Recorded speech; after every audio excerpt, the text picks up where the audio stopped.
gumanda lalo buhay mo. Thank you po. At humaba pa. Thank you po. Amen ako dyan. At makauwi ka. Thank you po. Amen po. Thank you po. At huwag kang makalimot. Magdasal kay Lord. Thank you po. Amen. Amen po. Oh, ayan. Ayun, isa pa. Nay, message mo po kay Beth. Ben? Nay. Lagay natin sa YouTube. Message mo sa aming lahat. Sa inyo lahat. Sana. Huwag kayong makakalimot.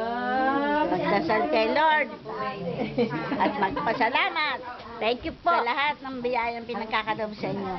Salamat Sana po. makauwi kayo rin sa Pilipinas, sa inyong mga pamilya na malalhalit, walang problema. Thank you.